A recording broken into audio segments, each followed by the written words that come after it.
But when people try to argue that she's not the face of our league, Yeah. or if our league would be where we're at without her, you're literally dumb as fuck. Jealousy of Caitlin Clark was the topic of conversation. Sophie Cunningham was criticizing those who refused to acknowledge that Caitlin Clark is the face of the WNBA. Cunningham letting it all out and not holding back. She calls out the old guard. She calls out the people out there who refuse to say Caitlin Clark is the face of the league. Finally, someone who gets it. Finally, someone in the WNBA who understands this thing called business. Hey, Sophie. If they didn't like you then, they sure aren't going to. Picture this for a second. You own a basketball team, and somehow you land the most beloved athlete the entire sport has ever seen. Your arena sells out every single night. TV ratings triple overnight. Sponsors are lining up at your door. Then, just months after a brutal playoff series where a rival coach watched her own players push, bruise, and bloody your young superstar, you turn around and hire that exact same coach to run your franchise. This isn't some hypothetical story. This is exactly what happened with the Indiana Fever. And it stayed quiet for a while until one of the league's boldest voices, Sophie Cunningham, finally broke it open on her podcast and said out loud what fans have been screaming at their screens for months. Today, we're breaking down this entire situation step by step. And by the time we're done, you'll understand exactly why so many diehard basketball fans think something is seriously wrong behind the scenes in the WNBA. But first, let's rewind and understand what Caitlin Clark actually means to this league. Because without that context, none of this outrage makes sense. Back in April 2024, the Indiana Fever used the #1 overall pick to draft Caitlin Clark out of the University of Iowa. This wasn't just another draft pick. This was a player who had spent 2 straight college seasons smashing records like they were nothing. By the time she left college, she had scored more points than any player in INA Division I history, men or women.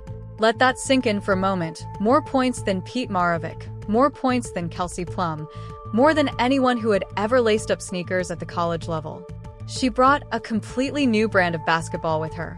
Deep three-pointers from way beyond the arc. No-look passes that left defenders frozen. Watching her felt less like watching a typical point guard and more like watching Steph Curry. And the eyeballs followed her everywhere. Her final college game pulled in more viewers than that same year's men's championship. The women's title game averaged 18.9 million viewers. Numbers like that had simply never happened before in this sport. So, when she landed with the Fever in May 2024, this wasn't just a basketball transaction. Overnight, the Fever became the hottest ticket in all of women's sports. Tickets that used to cost $15 or $20 were now selling for hundreds. Visiting arenas had to move to bigger venues just to keep up with demand. After more than 2 decades of players begging for it, the league finally approved charter flights. And nearly every player in that locker room will tell you exactly why that happened. But here's where things take a dark turn. Because not everyone in the league welcomed her with open arms. Not even close. From her very first preseason game, it was obvious Caitlin Clark would have to earn her place the hard way. Veterans had a phrase for it, paying your dues. And night after night, they made sure she paid. Just weeks into her rookie season, Chondandy Carter of the Chicago Sky shoulder-checked Clark to the ground on a dead ball, meaning the play was already over. She got launched to the floor well after the whistle. The league first called it a common foul. Only after public backlash and viral replays did they upgrade it to a flagrant. But the message had already landed. Welcome to the league, rookie. Weeks later, Diamond Shields of the same Chicago Sky knocked her down again. Again away from the ball, again upgraded to a flagrant after the fact. Same script, different night, different opponent. Then came June 17th, 2025 against the Connecticut Sun. And this one got ugly fast. Sun guard JCS Sheldon jabbed Clark in the eye. Guard Marina Mabry shoved her to the floor. The Fever bench erupted and Sophie Cunningham, recently traded to Indiana, flew off the bench to defend her teammate. That single clip of Cunningham charging and went viral and her jersey sales spiked overnight. Fans had been waiting for someone to stand up. Finally, somebody did. But none of those moments compare to what happened in the 2024 playoffs, because that's really where this whole story ignites. Before we get there, let's talk about something a lot of longtime fans noticed that the mainstream media mostly brushed past. Caitlin Clark led the entire WNBA in flagrant fouls drawn during her rookie season. Read that again. As a first-year player, she absorbed more flagrant fouls than anyone else in the league. That is not normal. Rookies, no matter how hyped, don't usually experience that. You can argue it was her playing style, bad luck, or something more deliberate. People will debate that forever. But the number itself is right there in the box score. And it's one of the reasons fans started questioning how the league was really treating its biggest new asset. Then there was the way players talked about her publicly. Angel Reese famously coined the phrase special whistle to describe what she believed was favorable officiating toward Clark. Veterans openly said she needed to learn the league and get humbled. Sure, rookie-veteran tension exists in every sport, but the scale of this and how loudly it played out across social media was something new. And later, Sophie Cunningham would suggest the real root of it had nothing to do with basketball at all. Now to the moment that changed everything. September 22nd, 2024. Mohegan Sun Arena, Unisville, Connecticut. Game 1 of the WNBA playoffs.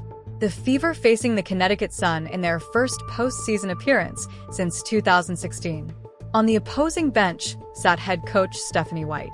Remember that name because she's about to become the second main character in the story. Less than 2 minutes into the game, Clark threw a simple pass to teammate Aaliyah Boston. Sun guard DJI Carrington lunged to break it up, and her hand with a long acrylic nail caught Clark directly in the right eye. Clark dropped to the floor, clutching her face. No foul was called. Play continued. To be fair here, both Carrington and Clark said publicly afterward that they didn't believe it was intentional. When asked about it the next day, Clark basically shrugged it off, saying it clearly wasn't deliberate. Just watch the replay. So, let's stick to facts, not conspiracy theories. But here's what's also true. The nail did make contact with her eye. She walked away with a visible black eye. She shot just 4 for 17 from the field in a 24-point loss. Whether it was intentional or not, the physical damage was real. And that image, the league's biggest star on the floor holding her face, became one of the most viral photos in WNBA history.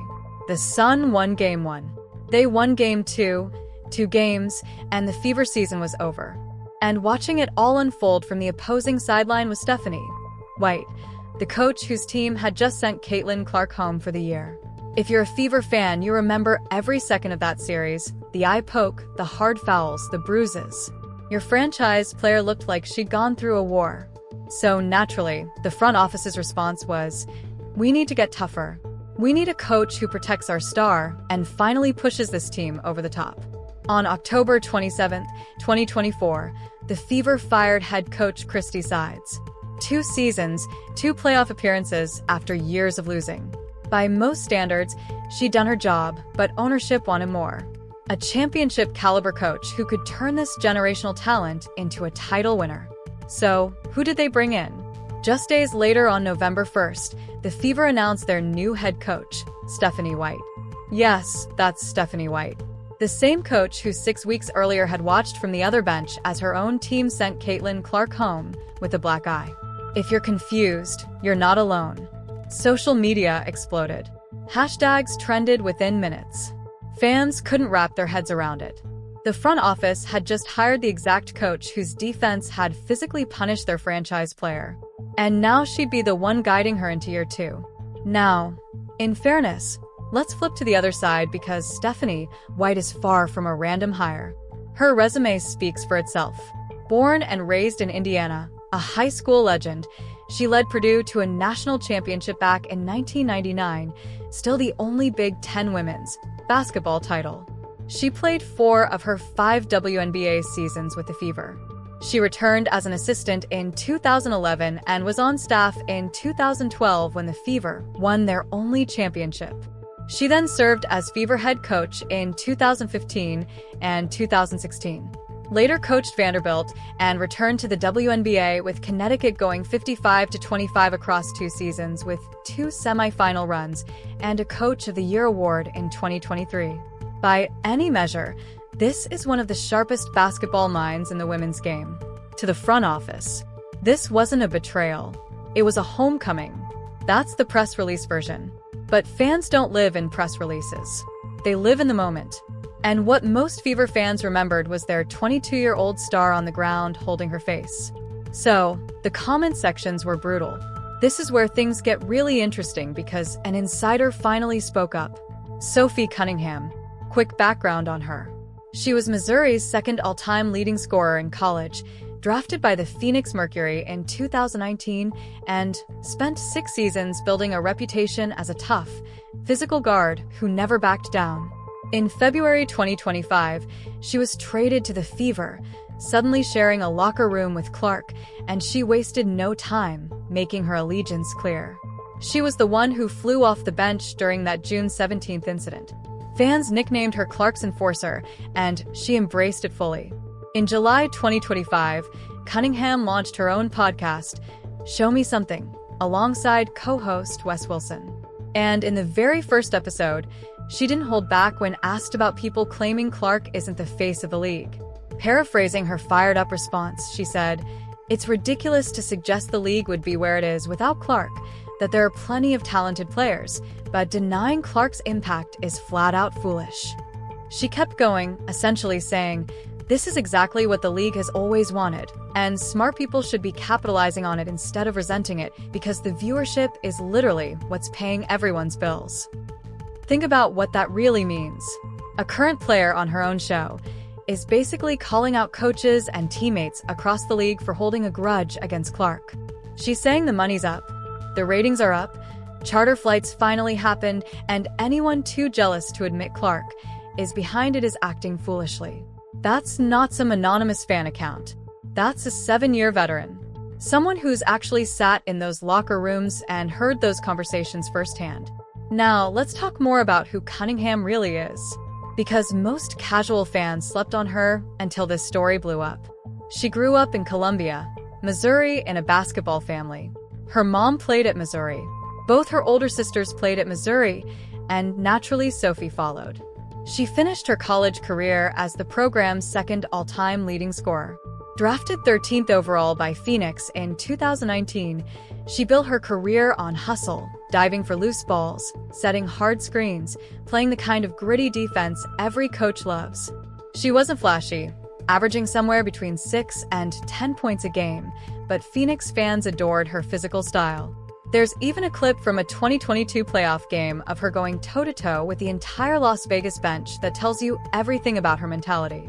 When she got traded to Indiana in February 2025, it felt almost too perfect for fans who'd watched Clark get battered as a rookie because Cunningham is exactly the kind of teammate you want protecting your franchise player. She and Clark clicked instantly, constantly ribbing each other publicly. Clearly close off the court. Cunningham even revealed that signing with Indiana was never about the money. She took less to be with people she genuinely wanted to play alongside. That's not a player chasing headlines. That's someone who finally found a team she loves. And that's exactly why her comments about Stephanie White carry so much weight. She's not chasing clout. She's not manufacturing drama. After 7 seasons as a journeyman, she's found something real, and she has nothing to gain by making things up. When she talks about jealousy and what actually happens behind closed doors, she's speaking as someone with zero reason to lie. Here's the bigger picture, though. Cunningham wasn't just defending her friend on that podcast, intentionally or not. She confirmed what millions of casual fans had already suspected for over a year, something the league and mainstream media had largely brushed off as internet noise. But when a 7-year veteran with a championship appearance under her belt says the word jealousy into a microphone, that's no longer a fan theory. That's a professional sharing what she's actually witnessed. And she doubled down. When analyst Skip Biss suggested some of Clark's 2025 injuries were mental, possibly stemming from resentment among veterans, Cunningham shot that down immediately, calling it nonsense and pointing out how mentally brutal it is for an elite athlete to be sidelined. Now, connect the dots back to Stephanie White. DJ Janae Carrington played under White for 2 seasons and even won Most Improved Player in 2024 under her coaching. So when fans see White getting hired, they're not thinking about resumes. They're thinking about Carrington's fingernail near Clark's eye, the missed foul call, and the fact that White never pulled her player or said a word about it. And now that same coach runs Clark's team, that's why fans are furious. It's not just the hire itself, it's everything that hire symbolizes. The backlash on social media was intense. Fans called it betrayal, sabotage. Some even claimed they were canceling season tickets. Local sports radio lit up. National coverage picked it up, too. Now, to be fair, part of that reaction was overblown, coming from people who follow one player rather than the league as a whole. Basketball-wise, the hire made sense. The 2024 Fever actually had the league's best defensive rating per possession. Even though they ranked near the bottom defensively among playoff teams and defense wins championships, Stephanie White built her entire career on defensive excellence. But fans don't watch spreadsheets. They watch their star get poked in the eye with no consequence. They watch their 22-year-old get hammered for 40 minutes while a coach stands arms crossed on the sideline. So, emotionally, even if the basketball logic checked out, the timing felt completely wrong. Then more details emerged. Reports suggested the Fever had already started talks with Stephanie White before they even fired Christie Sides. Whether or not that broke league rules, it looks sloppy to fans. Like the decision had already been made before the previous coach had cleared out her office. Fast forward to the 2025 season, and results were mixed depending on your perspective. When healthy, Clark looked spectacular under White aging. Over 16 points, 5 rebounds, nearly 9 assists, plus steals and threes, earning her second straight All-Star selection. The offense flowed beautifully, but she barely played. A quad injury, then a groin injury, another groin injury, then a fourth muscle injury. She appeared in just 13 regular season games before being shut down entirely. The face of the league sidelined in street clothes for most of the year. Experts debated the cause endlessly. The physical toll from her brutal rookie season, international competition in the off-season, even suggestions it was partly psych. Cunningham shut that theory down hard, calling it nonsense and defending her teammate without hesitation. Still, every time Clark went down, fans connected it right back to the coaching hire, even without solid proof. The narrative had already been set the day White was announced, and every injury only reinforced it. As for Carrington, after her breakout 2024 season under White, she got traded to Dallas as Connecticut rebuilt almost their entire roster. The player at the center of the eye poke controversy left the franchise entirely. While White moved on to coach the very star she'd been connected to controversy with, every highlight reel still shows that black eye. Every time White stepped onto that Fever sideline, fans couldn't help but remember exactly what happened months earlier. Zoom out, and this story is bigger than one coach and one player. This is about a league that spent nearly 30 years fighting for relevance, suddenly forced to figure out how to actually protect its biggest breakthrough. Since 1996, the WNBA has been a grind. Commercial flights, folded franchises, minimal TV deals, kept alive by a small but loyal fan base hoping it would one day break through. And whether you love her or you're tired of hearing about her, the numbers don't lie. Television viewership tripled. Arenas everywhere set attendance records. Sponsorship money poured in. The league itself credited this surge directly to a new media rights deal worth roughly $2 billion over 11 years. That's not fan opinion. That came straight from league executives themselves. So, here's the uncomfortable question this whole story leaves behind. If one player is genuinely responsible for changing the entire financial future of a league, shouldn't protecting her be the top priority? Not an afterthought? That's the situation the WNBA finds itself in right now. And how they handle it from here will say a lot about where this league is really headed. If this breakdown opened your eyes to what's really been happening behind the scenes, drop a comment with your take. Share this with someone who needs the full story and stick around because there's a lot more of this saga still unfolding.